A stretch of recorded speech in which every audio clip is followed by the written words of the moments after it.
Dear children, good morning. This is the second part of this chapter. Okay, so now we will discuss in this class about the minerals. Okay, so what is the minerals, classification of minerals, and which minerals are found in which places. So we will talking about the minerals, isn't it? Now we will start.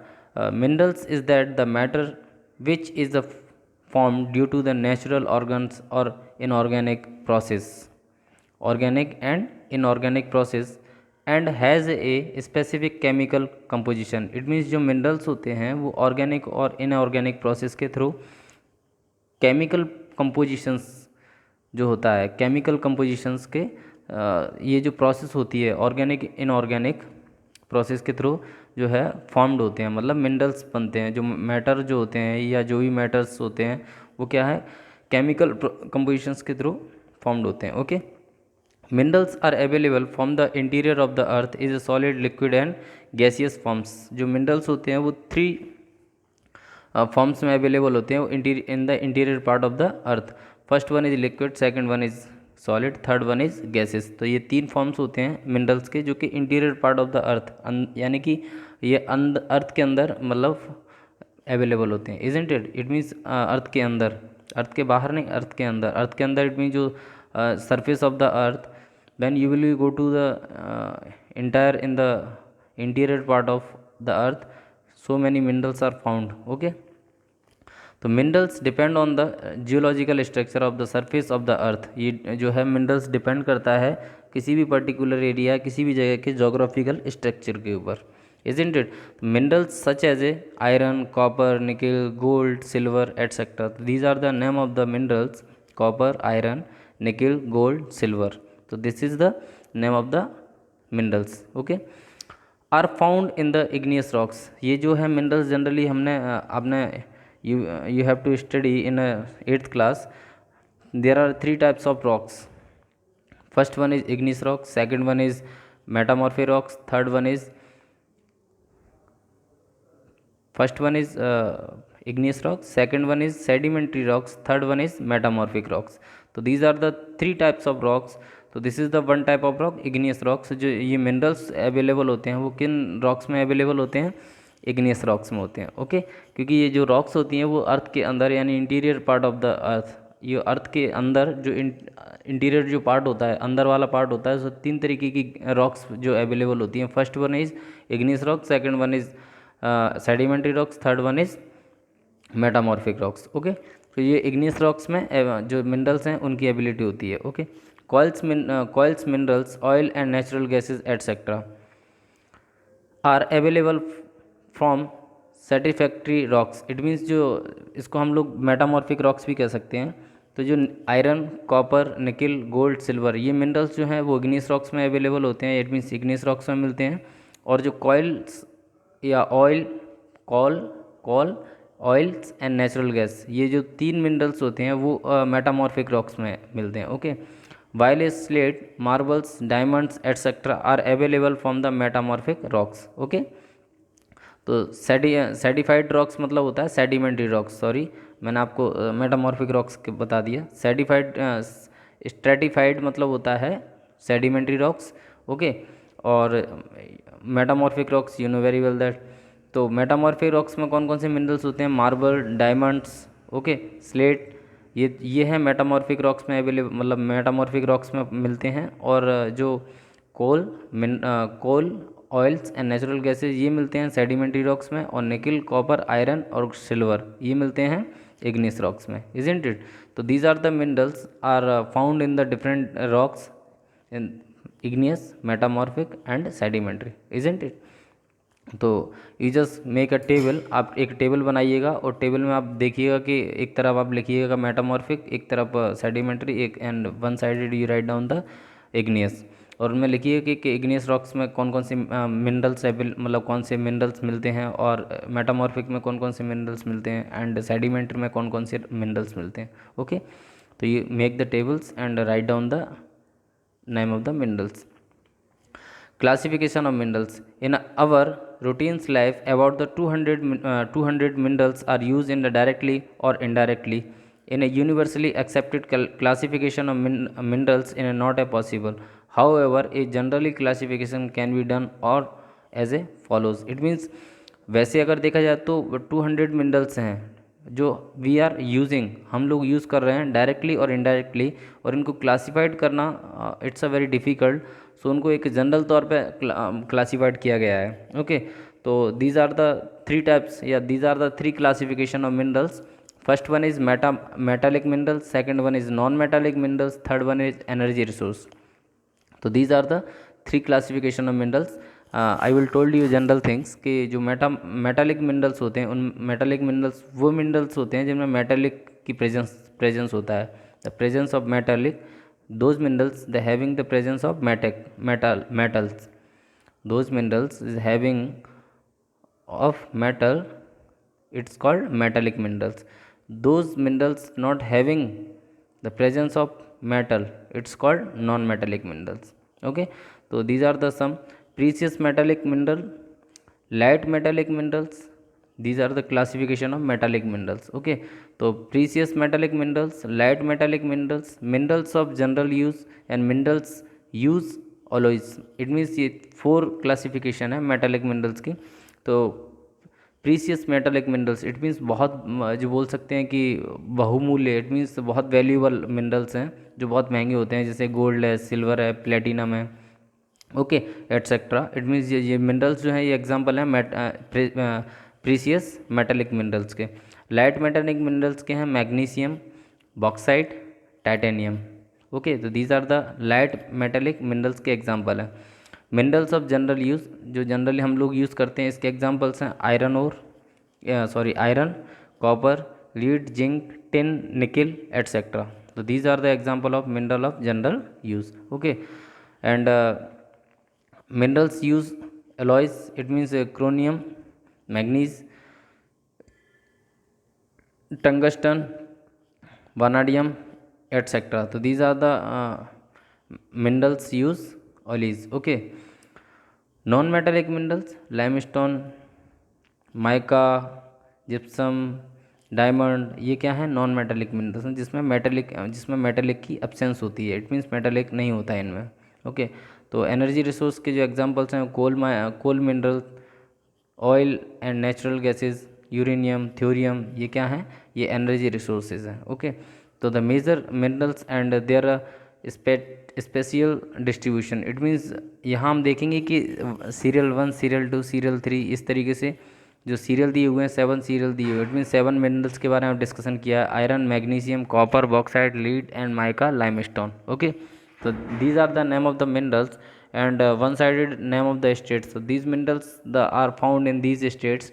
Just suppose that iron minerals are found in Jharkhand, Chhattisgarh, Andhra Pradesh, Goa, Odisha, Tamil Nadu, Maharashtra, Rajasthan, Karnataka, Bihar, Madhya Pradesh. So these are the name of the states are found of mineral, मतलब iron जो है, iron in states में मतलब मिलता है। Okay, manganese Karnataka, Orissa, Madhya Pradesh, Maharashtra, Goa. Okay, third one is copper Gujarat, Karnataka, Andhra Pradesh, Uttar Pradesh, Rajasthan, Sikkim, Meghalaya, Maharashtra, West बंगालम, MP and Jharkhand. Okay, तो जो है अपने जो गुजरात है, गुजरात में आप देखेंगे कॉपर जो है कहीं ना कहीं मिलता है एक ज़्यादा अमाउंट में, जो कि आप देखेंगे कि जो स्टेट्स में है अपना कॉपर वो है गुजरात। ओके, बॉक्साइट में आप देखेंगे कि उड़ीसा में मिलता है, आंध्र प्रदेश में है, छत्तीसगढ़ में, महाराष्ट्र में, झारखंड एंड गुजरात। तो इन जगहों पे ये है, ये मिनरल्स की एबिलिटी है जहाँ पे ये मिनरल्स निकलते हैं। ओके, या निकाले जाते हैं, प्रोडक्शन किया जाता है ये। Okay, lead Rajasthan, Andhra Pradesh, Tamil Nadu, west Bengal, Madhya Pradesh, Uttar Pradesh, Orissa, Maharashtra, Meghalaya, Sikkim and Gujarat. These are the name of the states are found of lead mineral. Okay, mica Andhra Pradesh, Rajasthan, Bihar and Jharkhand. And last one is limestone Madhya Pradesh, Chhattisgarh, Andhra Pradesh, Rajasthan, Gujarat, Karnataka, Himachal Pradesh. Now I will talking about some general things and I am asking and I will give the answer also. Okay, what is the capital of Jharkhand? The capital of Jharkhand is Ranchi. What is the capital of Chhattisgarh? Raipur. Andhra Pradesh, Hyderabad. Okay, Goa, Panaji, Orissa, Bhubaneswar, Tamil Nadu, Chennai, Maharashtra, Mumbai, Rajasthan, Jaipur, Karnataka, Bengaluru, Bihar, Patna, Madhya Pradesh, Bhopal. Okay, तो these are the some name of the capital of states. जैसे झारखंड का capital Ranchi, Chhattisgarh का capital Raipur, Andhra Pradesh का हैदराबाद, गोवा का Panaji, and Orissa का भुवनेश्वर, तमिलनाडु का चेन्नई, महाराष्ट्र का मुंबई, राजस्थान का जयपुर, कर्नाटक बेंगलुरु, ओके, बिहार का पटना, एंड मध्य प्रदेश का भोपाल। तो most of the states are cover up. Gujarat, you what is the capital of Gujarat? You know very well that. If you don't know you can find out. Okay, Gujarat, what is the capital of Gujarat? Gandhinagar. What is the capital of Karnataka? I have told you. Andhra Pradesh, I have told you. और Uttar Pradesh, Lucknow. What is the capital of Uttar Pradesh? Lucknow. Rajasthan, I have told you. Sikkim, what is the capital of Sikkim? तो this is the homework to you. What is the capital of Sikkim? Meghalaya, Tripura, Nagaland, Mizoram, Manipur, Arunachal Pradesh. These are the name of the states. Okay, तो you just find out what you write down the name of the name of the capital of these states. Okay, this is a general thing. Okay, now next one is soil. What is the soil? So we know that soil is the basic resource of the agriculture. Besides that, agriculture soil is also the very important soil in a thin layer form of the organic and inorganic matter on the surface of the earth. जो है एक thin layer होती है जो कि organic और inorganic मतलब in organic और इनऑर्गेनिक मैटर्स से बनी हुई होती है जो कि अर्थ का सरफेस होता है। ओके, और ये बहुत इंपॉर्टेंट लेयर होती है। इट मीन्स जो सॉइल होती है बहुत इंपॉर्टेंट होती है because of this source of agriculture. Okay, so that's why this is very important.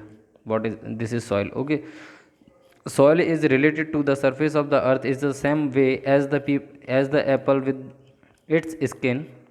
The thin layer of the crust of the earth is called the soil. ये जो है एक छोटी सी थिन लेयर होती है अर्थ के ऊपर, एक तरीके से स्किन का काम करती है। इट मीन्स जैसे अपनी बॉडी है, बॉडी पे एक स्किन होती है, वैसे ही जो अर्थ होता है उस पर एक ऊपर थिन लेयर मतलब पतली सी लेयर होती है जो स्किन का एक फॉर एग्जांपल एक एग्जांपल दिया है, समझाने की कोशिश की है। जैसे एक बॉडी होती है इंसान की बॉडी पे जो स्किन होती है इट मीन्स कवर अप किया होता है, वैसे ही अर्थ पे एक थिन लेयर होती है जो कि अर्थ को कवर की रहती है, उसको सॉइल कहा जाता है। Okay, soil formation. Soil is the result of the denudations of the rocks. The rock's surface is the eroded due to the factor like a temperature, rain, snow, air, vegetation, and the insects, and it's turned into the Povedi's forms. Thus is the form that the land layer. In this layer, there are the gravel, small stones, pebbles, soil particles, etc. It means जो soil का formation होता है वो rain, snow, air, vegetation, temperature, these are the factors of the soil formation. Okay, तो with the help of the factors of soil, okay, तो इस तरीके से मतलब सॉइल का फॉर्मेशन होता है इनकी हेल्प से, और मतलब एक छोटी सी लेयर बन जाती है ऊपर अर्थ के सरफेस के, जो कि जो किस किस के पार्टिकल्स होते हैं, स्मॉल पार्टिकल्स होते हैं, ग्रेवल्स के होते हैं और पेबल्स के होते हैं, सॉइल पार्टिकल्स होते हैं। Okay, which are the non as the regoliths. It's a content only the minerals contents. These are the biotic metals. Air and water are the mixed with its finally soil is formed out of the mixture. The process of the soil formation is a long time process. जो process होती है soil formation की एक long time process होती है।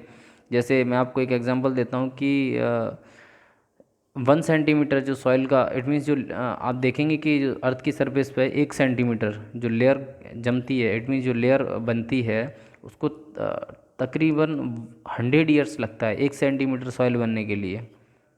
Okay, it will be long time, it will be is the process of soil formation is a very long term process. Okay, so soil in India, these are the, we can say that these are the types of soil and these soils are available in India. Okay, alluvial soil, black soil, we can call the regular soil also, red soil, laterite soil, mountain soil and desert soil. So these are the 6 type of soil in India. You can see the map of India, easily find out which soils are present in which states. Okay, so you can see the mostly some soils in India. Okay, so major types of soil you can study the map and easily find out in which states are cover up which soils. So now we will discuss about the alluvial soil. Alluvial soil can be divided into two types, khadar and bangar. Okay, so easily alluvial soil is divided into two parts, khadar and bangar. These are the two types of alluvial soil. What is the khadar and what is the bangar? I think I have told you in a previous chapter. The soil formed due to the fresh alluvial deposit is known as the khadar. It means the जो new deposits होते हैं या fresh alluvial soil मतलब जिसको कह सकते हैं जो when the reverse will comes from the mountain areas, जब वो अपने साथ गार्स लेके आती है या मटेरियल लेके आती है जो नया फॉर्म यानी कि fresh alluvial deposits. Fresh alluvial deposit में इट मीन्स जो कि मटेरियल अपने साथ नया मटेरियल साथ लेके आती है वो कहीं ना कहीं क्या है वहाँ जमा कर देती है, उसको खादर सॉइल कहा जाता है। As this soil is a form due to the rivers floods, ये जनरली फ्लड्स के टाइम पे मतलब देखने को मिलता है जब बहुत ज़्यादा पानी आता है रिवर्स में। It is found mostly nearby the rivers, generally such as the soil is sandy. Soils containing old alluvial soil is the upper valleys. Regions of a rivers is called the Bangar soil. It means जो पुरानी soil होती है, पुरानी soil मतलब आप देखेंगे पुराने बड़े बड़े माउंटेन एरिया से वो जो पुराना it means we can call the khadar it is a new khadar it is a new soil, and Bangar it is a old soil. Okay, it is a simple things. It is a sticky and has the dark colour, ये जो इसका colour होता है dark होता है। Alluvial soil is seen is the many part of the country. आप you can see the many you can see the alluvial soil many part of country is the alluvial soil is available in many part of countries. These fertiles is also different is a different places. Generally, such as soil is very fertile. It's a formed due to Punjab, Uttar Pradesh, Bihar, west Bengal etcetera. It means जो soil देखने को मिलती है वो बहुत पहली बात तो फर्टाइल सॉइल है, और दूसरा second thing Punjab, Uttar Pradesh, Bihar, west Bengal इन जगहों पे देखने को मिलती है। पंजाब में इंडस रिवर जो है वहाँ पे बहुत जो जिनको पंजाब मतलब आपने प्रीवियस चैप्टर में देखा था कि पंजाब का जो नाम था वो किस तरीके से फॉर्म हुआ, मतलब पंजाब मतलब 5 नदियों से मिलके बना है। ओके, वहाँ से रिवर्स फ्लो होती हैं तो वो अपने साथ जो गार्जेस या जिसको डिपॉजिट्स कहा जाता है डिपॉजिट लेके आती हैं और वहाँ डिपॉजिट कर देती हैं। और उत्तर प्रदेश में गंगा रिवर, बिहार में भी गंगा रिवर, वेस्ट बंगाल में भी Ganga river. Okay, next one is black soil. This soil is found mostly in the Maharashtra, western Madhya Pradesh, Gujarat, Karnataka, Andhra Pradesh, Telangana and Tamil Nadu. Black soil is the gifted of peninsular plateau. This soil is very sticky and the fertile.